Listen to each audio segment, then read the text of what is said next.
Hey, welcome back to another Dick profile. I have been playing some Ryzeal Fiendsmith lately and kind of wanted to give the list that I've curated over the past couple locals that I've brought this. Sorry if it's really echoey. I'm dog sitting, so I'm not in my usual recording studio, which is my bedroom. But yeah, I'm just gonna get straight into it because I usually yap in these videos for forever, so I'm gonna try to make it quick. Got the Ryzeal names, the X, 2 ice, 2 sword, and a node. Yeah, pretty self-explanatory. This is as many as you can play basically because playing multiple node just doesn't work out. This is the main hindrance of the deck. The cards are still plenty powerful. I think, especially in comparison to the Justice Hunters archetypes, they're not so power crept that they're unplayable. But the fact that there's so few names and that really you want to be opening Ice Ryzeal, maybe Sword Ryzeal is okay. But opening X isn't great because you lock yourself into level 4s and you don't want to do that when you have Fiendsmith stuff to do. So it's solid. I just wish there were more names, but this is just how the deck is now. So that's what we do to play it. And then for the spells, 1 Bonfire, obviously, 1 Cross, 1 Plugin. Cross is an incredible card. If not responded to, it actually lets you grind with the Ryzeal cards, which is the main disadvantage of playing Ryzeal compared to the Justice Hunters decks. And then Plugin lets you play around Nib when you go into your duo drive, and it's just a solid card to get more bodies on the field. And it can also act as a detonator revive if you've comboed enough and you don't need the extra body. You can totally set it and then special summon a detonator from the grave, attach a material from grave with plugin, and then detonator attaches another material. So it's a very strong card. It's just very bad when you hard draw it, which is unfortunate. Cross less bad when you hard draw it, but still not ideal because they both require you to be in the possession of Ryzeal names, and there's not very many of those. So yeah, that's why we play Fiendsmith, because it's just a really strong engine. I'll just start with the monsters. 3 Lacrima, 3 Engraver, and then a Lurry. There is an argument to cut a Lacrima, but just with so few Ryzeal names, it's usually worth it to play 3 because it's not a great normal summon, but totally viable normal summon. It doesn't let you full combo into Fiendsmith, but it does let you get into your stuff. Engraver, that's the card you want to open ideally. And then Lurry, just for the tract. I hard draw this all the time, and it sucks, but it is not the worst. That is that. And then I play 2 tract, 1 Paradise. I feel good about this. The argument to play 3 tract is totally there. Just the issue is drawing 2. It's just very upsetting if you draw 2 of them. So I like just playing 2, especially when Engraver is essentially a copy of tract. And the 1 Paradise, fantastic card. This is truly glued to my hand. I don't know what is going on, but in person, it's glued to my hand. When I've been simming, it's glued to my hand. I hard draw it all of the time, and it is a horrible hard draw because you need to get rid of it. That's one advantage of the Ryzeal cards, is having Node and Ice to be able to pitch it. I've been playing a different Fiendsmith deck, which I'll probably do a profile for later this week because I've just been playing a ton of Yu-Gi-Oh lately. But that deck, if you hard draw Paradise, you can't get rid of it, and you just have to pray that you set it and your opponent pops it out of, just be careful. Yeah, that's all the Fiendsmith stuff and all the Ryzeal stuff. The rest is non-engine. So that's 19 engine, 21 non-engine. Although you'll see when my non-engine is draw power, so it's essentially 50-50. And yeah, we'll just get into the non-engine, starting with Bestials. You play a lot of lights in this deck, a lot of light level 4s. So Bestials are a way to go into Chaos Angel, and in most matchups, they're very solid interruption. And I think Baldrake is a nice touch, because if you really open a crap hand, or if you get super interrupted and you have a Baldrake, depending on your matchup, you can Baldrake early, and then if you have like a Baldrake Lacrima on the board, that's a pretty solid interruption. So I like the Bestials. There's an argument to cut the Baldrake, but just because you have stuff to use as its interruption, it's worth playing. And then quickly, one nib. We play Gallant Granite, so we only need one nib. It's stellar. It's also a crossout target. You'll see I play crossout later, because this deck can be super weak to nib if you don't go into Caesar. And then we play 2 Droll, 2 Bell, 3 Ash. I feel very good about these. Bell is certainly the weakest hand trap I play, but it does come up, and there's only very particular matchups where it doesn't come up at all, and I just feel like those are far and few between, and the decks you have to worry about are affected by Bell. It's into something like Yummy and Mitsu, it doesn't penalize as much as you'd hope, because they usually have some other effect that's just going to let them keep recycling, but it's great. Droll's fantastic, unless it's not. Most of the time it is, and with the prevalence of Charmies and the fact that Fiendsmith can totally play through Droll, it's really, really nice to have in the main deck. And then 3 Ash, good card, but again, Charmies are super prevalent, and you want to be able to negate their Charmies. In addition, cross out.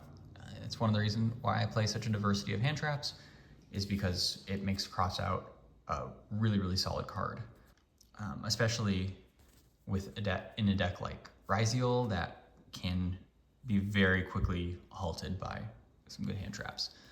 And then we play the 3 Fua, totally self-explanatory. Card's ridiculous. And then 3 Imperm. I obviously recently came back to playing Yu-Gi-Oh! And I was very shocked of how little Imperm I was seeing around, when it's just a very, very good card. Less so as a interruption piece going second, and more so as a like pseudo board breaker going second. I think with a lot of these decks, an Imperm just isn't gonna stop the opponent from popping off. Like Draco Tail and Yummy and Mitsu, they just generally have a way to either tag out and dodge the Imperm, or they have another card in hand. If you Imperm a Lucius and they have a Rahu in hand, doesn't even matter at that point. So yeah, I think Imperm's great. It also doesn't play into Azuna, which is really nice. And it also, if you're going first, it's really nice to set and get that interruption along with your other interruptions, and then the column negate comes up more than I'd ever think. And if you hard draw 2 Imperms going first, you can really make things tricky for your opponent, especially Draco Tail players, like of where they're placing their set cards. And then additionally, if you're going second and you know, you're kind of like working into a half board and you need to pass, like placing an imperm in a column with their spell and trap can be a game changer. I think it's just really underrated card right now. And that's why I play it. And then for the non-engine spells, I play the Prosp. This is because your Ryzeal names are so limited. It's kind of hard. You really can't banish 6. Like, you're only banishing 6 if you're just truly fucked and you have not drawn anything useful.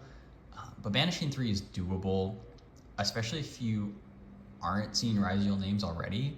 You can kind of know to banish some of the generic rank 4s, or like if you've drawn into Fiendsmith stuff already, you can banish your Exciton if you don't need it to break boards. So it's a good card just because it lets you be consistent. It does turn off the cross draw, but I think that's a fine price to pay.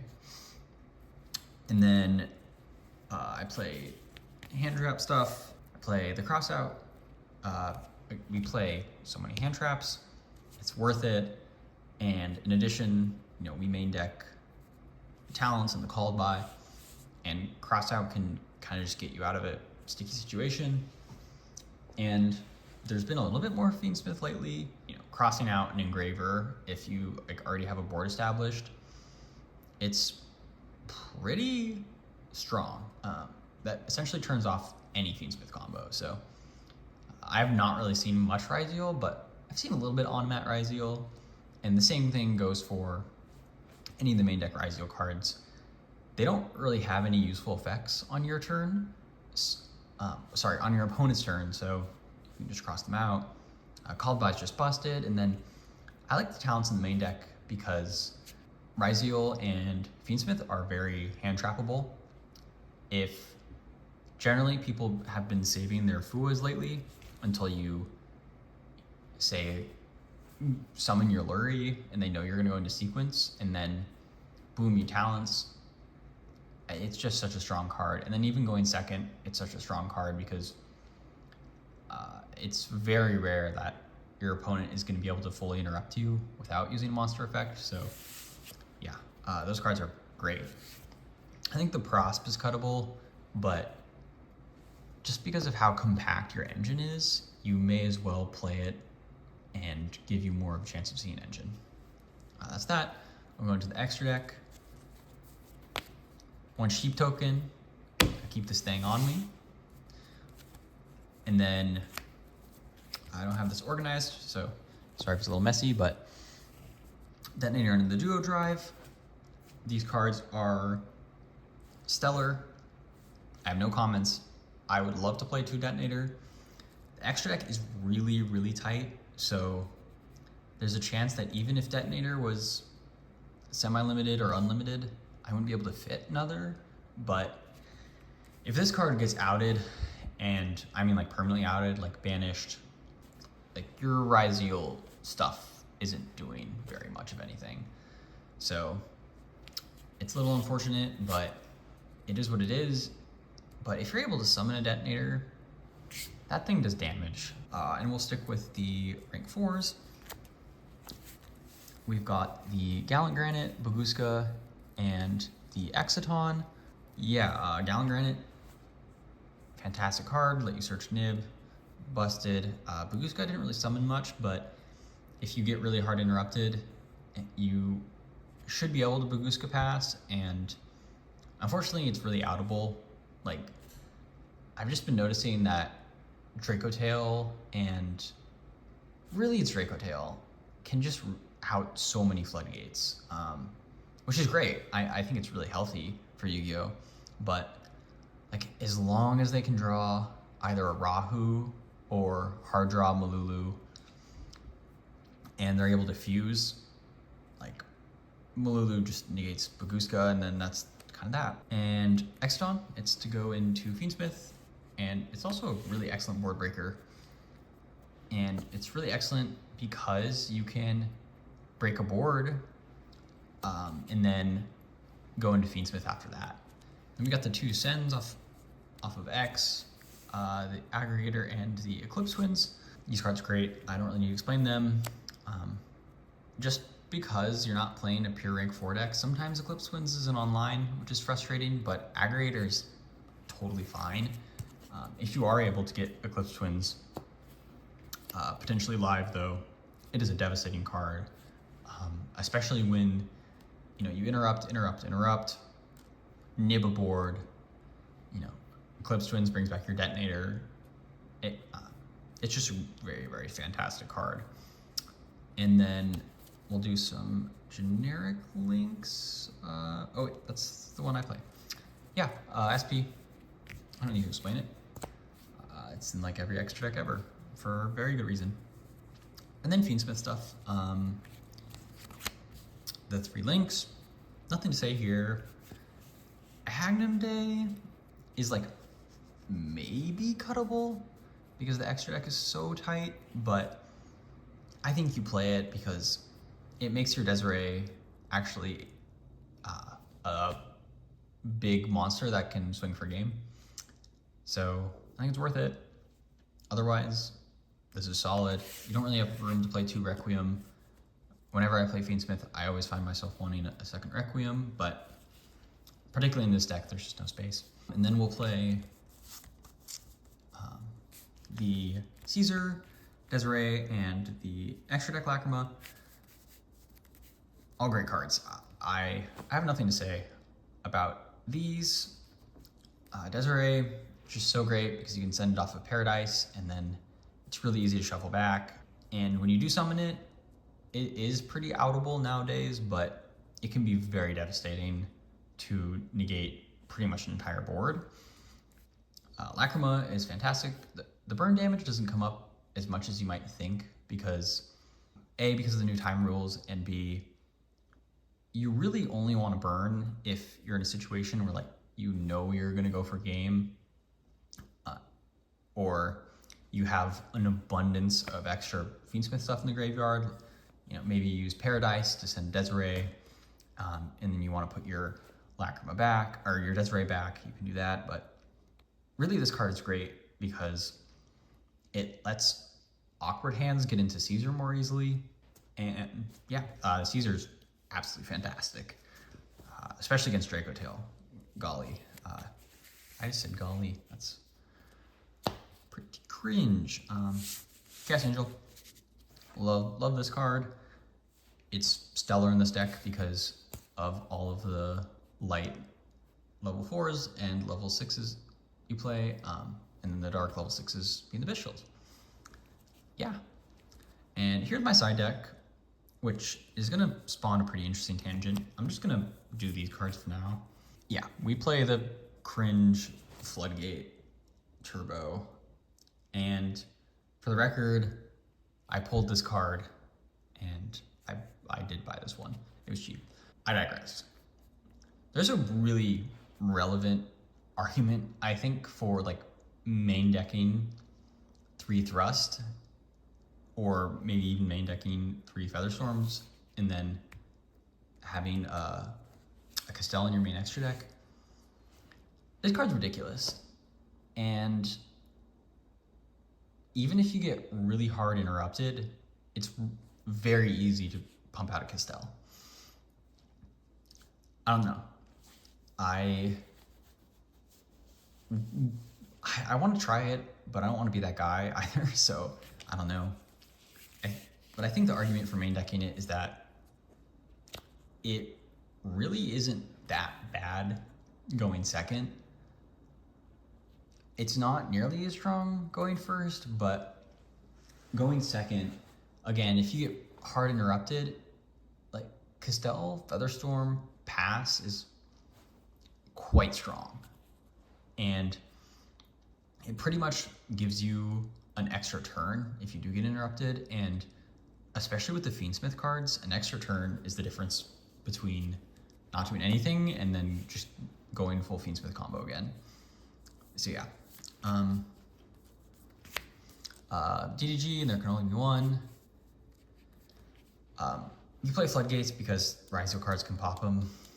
I used to play more Floodgates, but they weren't as oppressive as I would have hoped, and you do have to find a way to play around them. So that's that. DDG, because you'll see I play 3 Thrust in the side, and you side in DDG and Featherstorm, hope you hard draw 1. If not, you usually go for Featherstorm, but if you have no way to go into Castell, you can thrust into DDG, and it's very, very effective against a lot of meta decks right now. 3 Perulia. I don't think I need to explain this one. If you know your 1 second, just put in Charmies. It is essentially just a consistency piece, and depending on the deck, it makes your opponent play differently than they like. 2 Lancia, because I only have 2, but you see Malice around, and then I was siding it in against Orchist and a couple other decks I was playing that banish card or 2. That might not be the play, but I did find it was a source of interruption, and there's some cards, and especially if I know I'm going first and I need to side out Charmies, like may as well throw those in if I have room, and then do the 3 Thrust and Breakers. The Thrust I feel fantastic about, because you play because you play Duster and you play DDG. The Board Breakers I don't feel as good about. They're still great, and I think Lightning Storm is pretty cuttable, and Dark Ruler is less cuttable. Feather Duster particularly is just so great, because against Draco Tail it has to bait out their Spell Negate trap, which is a lot better than your like Bonfire or Tract being negated. So I definitely feel good about that, but not so much the other breakers, especially because I find in the grind game, I end up drawing Lightning Storm, and I'm like, okay, well, this is fucking useless. But yeah, that's that. Here's the deck list on screen. I honestly think this deck it's not gonna win you any tournaments. If you have any competent pilots of the Justice Hunters decks or variations of them, you're not gonna beat them. You can beat them, especially if the pilot isn't playing super duper well. I was able to beat Yummy and Draco Tail once, but that probably comes with like 2 or 3 losses against them as well. So I don't know. Against less powerful decks though, this deck totally works. Detonator is still super strong, and the Fiendsmith's cards are really strong and really grindy. So yeah, hope you enjoyed. I'll be back soon with another deck profile.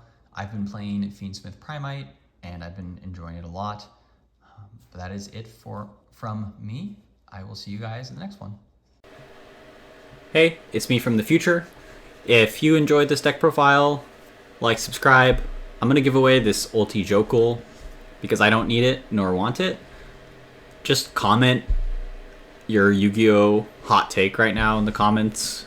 It doesn't even have to be that much of a hot take. Just something to be a giveaway entry. Thanks.